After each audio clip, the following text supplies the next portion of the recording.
Good morning everybody and welcome back to the channel. Today is the first day that I'll be using the Sigma 100 to 400mm lens for the Sony E-mount, and it's kind of a tradition here on the channel. Whenever I get a new piece of gear, I like to start off with a backyard birding video. And the reason why I like doing that, and the reason why I recommend other people do that, is because when you first get a new lens or a new camera, you want to be able to take a lot of test shots to make sure that everything's working properly, that there's no issues or bugs. So this is a great way to do it. This is a really easy, autofocusing situation and everything for the lens. So it's just a nice base test that I like to do. And I'll show you my setup here in a couple seconds. But what I'm aiming to do today is to really test the lens at its minimum focusing distance. The reason for that is I'm going to be doing more videos with it out in the field. And I'm assuming most of the birds and the wildlife that I'm going to be photographing in the field are going to be further out than the birds in my backyard. So I'm going to test it a little bit closer in. That's why I have just like a little bird bath set up with some river rocks in it and some water, so birds are able to come down and drink right after they go to the feeder to the left of me. And it's all within, I would say probably 5 to 10 feet or so.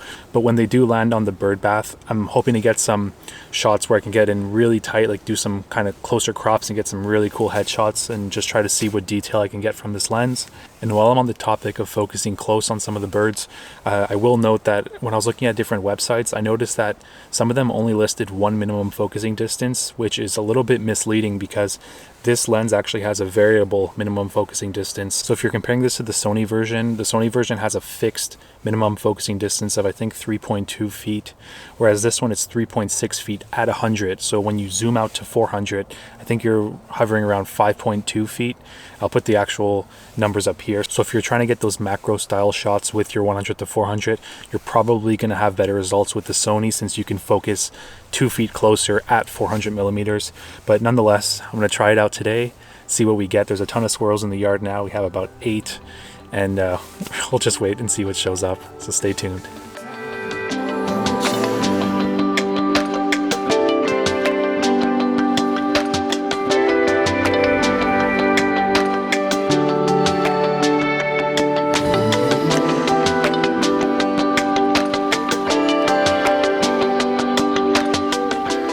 Okay, that is definitely the coolest thing that's going to happen today, and we're only half an hour in, and I don't think anything is going to top that. There's 2 reasons why I really like having squirrels in the backyard. One is there's a lot of people's like outdoor cats that roam around, so they're great for alarm calls. They'll usually spot the cats really quickly and alarm call, and all the birds will fly off. Everyone's good. Second reason, they're raptor bait. So I'm going to show you now what just happened. So out of the corner of my eye, I saw something flash by, and it was this young juvenile Cooper's hawk trying to get the squirrels. He swooped down at the squirrels about 2 or 3 times, and it's still really dark out. Like I'm at 1/30th of a second, I think, and then I switched to 1/60th of a second.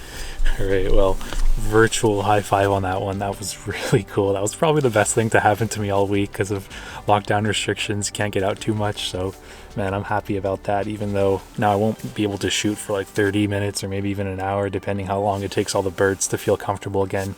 Alright, so I'll show you some of the photos now, and what I'll do for the photos is I'll show you a few different versions. So I'll show you the uncropped raw, then I'll show you the cropped raw, I'll show you the basic edit, so just, like brightness, contrast, highlights, shadows, saturation, just really basic edits. And then if I feel it's necessary, I might also show a more advanced edit where I might do localized brush adjustments. I might clean up the image a little bit, just so you can get the whole spectrum from complete raw to final edit. And I think that's probably the best thing to do because I wouldn't really feel comfortable, or it wouldn't really be honest of me to just show you a bunch of heavily edited photos and say, like, look what this lens took, because it's not really indicative of what the lens does. So I hope that's helpful for you guys, and I'll show you the photos now.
So I've been shooting now for about 2 hours, and I've been switching cameras. I've been using the A7 III and the A7R4 with this lens, and you guys might have noticed that in the metadata of some of the photos.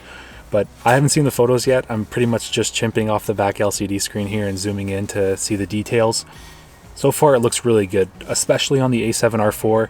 I'm zooming into some of these birds that are flying in really close, and when you zoom into the head, you can see even just all the orbital feathers, just like the perfect detail. It looks really nice. Now with that said, this is probably the best the lens is ever going to look, because you're at minimum focusing distance, so the background is just totally melted away. I'm shooting against my fence in a lot of these cases, and you can't even notice what it is. So this is when it's going to look really, really good. The real test is going to be when you're shooting from further out and you're cropping in. You want to see how much detail is actually there. So, you know, take this kind of with a grain of salt, these images, because this is the optimal setting for this lens, is just having birds or wildlife in really close to get all those details. But so far, in terms of autofocus, the lens is actually working better than I thought it would. I don't really notice that I'm not using one of the other Sony lenses like the 200-600 or the 100-400. It just works. It's autofocusing nicely. There hasn't been any huge jumps in autofocus. With that said, these are stationary birds. Once it's birds in flight, who knows what's going to happen. The one time where it really, or the few times when it actually hunted for focus quite a bit, was backlight, which pretty much most lenses that I've used have an issue when it's heavily backlit.